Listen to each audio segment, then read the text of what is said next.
नमस्कार दोस्तों, Indian money के यूट्यूब चैनल में एक बार फिर से आपका स्वागत है।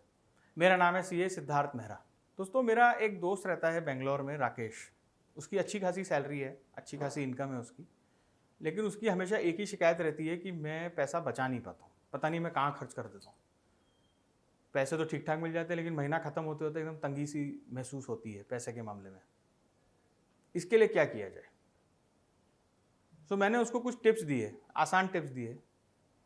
मैंने सोचा चलिए मैं आपके साथ भी ये शेयर करता हूँ।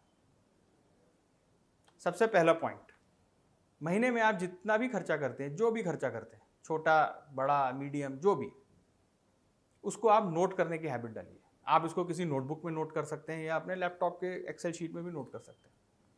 लेकिन 1 रुपये से लेकर के 1 लाख रुपए तक या उससे भी ज़्यादा कोई भी टाइप का अमाउंट आप खर्च कर रहे हो, उसको लिखो। कितना अमाउंट है और क्या नेचर है वो सब लिखिए आप। इससे क्या होगा, आपको अपने आप ये जानकारी मिलना शुरू हो जाएगी कि आप फिजूल खर्चा कहाँ कर रहे हैं। ये जो क्वेश्चन मार्क प्रश्न जो हमारे मन में आता है ना, महीना खत्म हो गया अब मैं क्या करूँ, पता नहीं कहाँ मैंने खर्च कर दिया सारा पैसा, वो बात जानने के लिए ये चीज़ आपको काम आएगी। दूसरा पॉइंट, महीने की शुरुआत में एक बजट बनाइए। ये हैबिट में लाइए। हर टाइप का खर्चा, हमारे बहुत सारे फिक्स्ड खर्चे होते हैं जो हमें करने ही हैं। बिजली, मकान का किराया अगर आप किराए के मकान में रहते हैं, मेंटेनेंस, दूध, ग्रॉसरी, सब्जियां, खाने पीने की चीज़ें, टॉयलेटरीज़, मेड का एक्सपेंस, पेट्रोल गाड़ी के लिए, गाड़ी को रेगुलरली साफ़ कराना वगैरह वगैरह, ये तो सारे फिक्स्ड खर्चे हैं। बजट बनाना इतना कठिन नहीं है जितना कठिन है उस बजट को फॉलो करना। बजट बनाइए और इस चीज़ की आदत डालिए कि उस बजट से ज़्यादा डिविएट नहीं होना है, उससे ज़्यादा बाहर नहीं जाना है हमें। जो है वो यही है, इसी को ही मैनेज करना है आपको।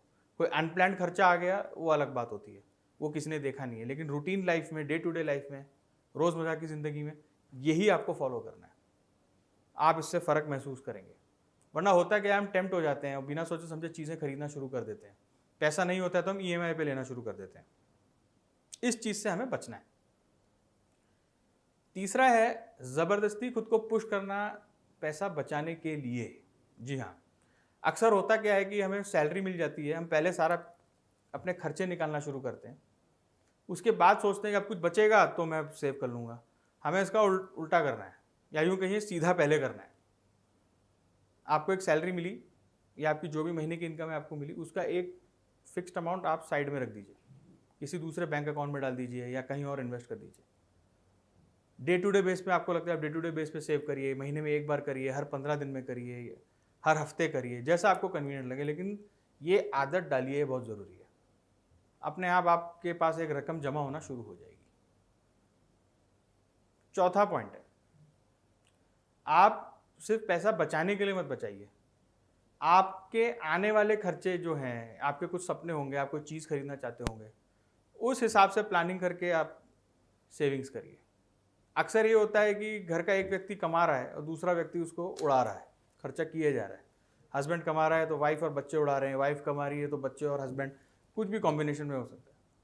बट एक आदमी पैसा कमा रहा है, दूसरा उड़ा रहा है उसको। तो आपको उस हिसाब से प्लानिंग करनी है कि आपके गोल्स क्या हैं, आपके सपने क्या हैं, कितने इंटरवल्स में आने वाले हैं, उस हिसाब से आपको सेव करना है। दूसरा पॉइंट इसमें यह है कि, या इसका अगला पॉइंट आप ये समझ लीजिए कि आपके गोल्स और ड्रीम्स तो हैं, बट इनकम तो लिमिटेड है। सारे गोल्स या सारे ड्रीम्स एक साथ पूरे करना मुश्किल है। तो उसमें क्वेश्चन आता है कि कैसे करें, तो हम बोलते हैं उसको प्रायोरिटाइज करिए आप। मान लीजिए आपके 5 गोल्स हैं या 5 ऐसे सपने हैं जो आपको पूरे करने हैं, कुछ भी हो सकता है। घर में शादियां होने वाली है, एजुकेशन है, लैपटॉप खरीदना है, टीवी खरीदना है, फ्रिज खरीदना है, हॉलीडे पे जाना है, कोई भी ऐसी चीज़ हो सकती है। अब मान लीजिए इस 5 में से अभी आपकी जो कैपेसिटी है, फाइनेंशियल कैपेसिटी है, उसमें से केवल कोई 2 चीज़ आप पूरी कर सकते हैं। वो कैसे करेंगे? अब जो मैंने आपको उदाहरण दिए उसमें से आपको वो 2 चीज़ आइडेंटिफाई करनी होगी। आपको क्या लगता है आपके लिए सबसे ज़्यादा ज़रूरी क्या है, तो उसको सबसे ऊपर रखिए। जाहिर सी बात है, एजुकेशन या घर में शादी वो सबसे टॉप में आएगा। हॉलीडे या कोई गैजेट खरीदना है वो बाद में भी हो सकता है, उसको सबसे ऊपर रखिए आप। छठा पॉइंट, आप सेविंग्स तो करेंगे, पैसे बचाएंगे तो ज़रूर, लेकिन कैसे?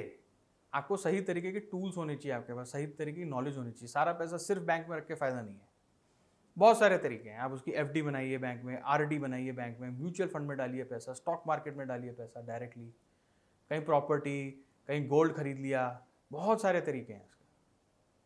ये भी कर सकते हैं कि आपके पास जो पैसा आ रहा है उसमें से एक उस बैंक अकाउंट में आप एटीएम कार्ड रखिए ही नहीं, उस बैंक अकाउंट से एक दूसरे बैंक अकाउंट में आप पैसा थोड़ा सा ट्रांसफ़र कर दीजिए जो आपके बजट के हिसाब से आपको खर्च करने की आवश्यकता है, और उसी अकाउंट से आप केवल खर्चा करिए। बाकी सारा पैसा इन्वेस्टमेंट में जाना चाहिए, और जो उदाहरण मैंने आपको दे दिए वो सारे टूल्स आप यूज़ कर सकते हो।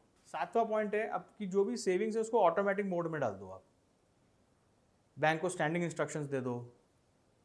अगर आप म्यूचुअल फंड एसआईपी में करते हैं तो वो उसका फॉर्म भर दीजिए, उसके इंस्ट्रक्शन दे दीजिए, हर महीने पैसा कटता रहेगा, हर महीने एफडी बनती रहेगी या हर महीने आरडी बनती रहेगी। ऐसा नहीं कि ये एटीट्यूड नहीं होना चाहिए कि मैं हर महीने अपना ध्यान अपने आप रख लूँगा, वो नहीं हो पाएगा, क्योंकि फिर आप कुछ और तरफ टेम्प्ट हो जाएंगे, किसी और खर्चे में घुस जाएंगे, और फिर जो आपने प्लान बनाया है बचत करने का वो ठीक से नहीं हो पाएगा। आपको किसी महीने करेंगे, किसी महीने नहीं करेंगे, और रेगुलर सेविंग्स हैबिट नहीं आएगी, और रेगुलर सेविंग की वजह से रकम जो जमा हो सकती है वो आप मिस कर जाएंगे। अब इतने सारे पॉइंट्स हमने डिस्कस किए, कुछ मोटिवेशन भी चाहिए, सिर्फ जमा ही तो नहीं करते रहेंगे।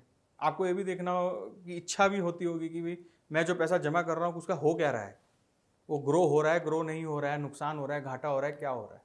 खुद को मोटिवेटेड रखने की ज़रूरत है। आप हर रोज़ चेक करिए या हर दूसरे दिन चेक करिए, हफ्ते में एक बार चेक करिए आपने जो पैसा इन्वेस्ट किया है, एफडी हो, आरडी हो, म्यूचुअल फंड हो, स्टॉक मार्केट हो, जो भी हो, उसमें क्या ग्रोथ हो रही है। अगर ग्रोथ हो रही है तो आपको देख के अच्छा लगेगा। लॉस हो रहा है या ग्रोथ नहीं हो रही है उस पर ज़्यादा ध्यान मत दीजिए, फिर आपको लगेगा कि मैं क्यों सेव करूं। ये टाइम की बात होती है।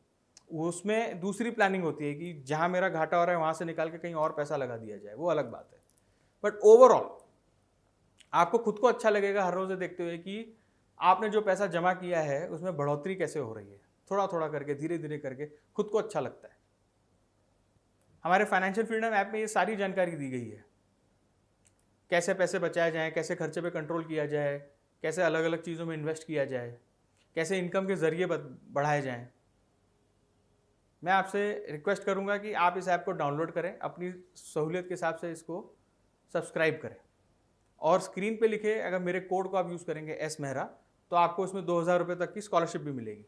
मतलब जो भी पैकेज प्राइस है उसमें आपको कुछ ना कुछ छूट मिल जाएगी। आशा करता हूँ आपको मेरा आज का वीडियो पसंद आया होगा। प्लीज़ इसको लाइक करें, शेयर करें। मैं बहुत जल्द आपसे मिलूँगा। बहुत बहुत धन्यवाद।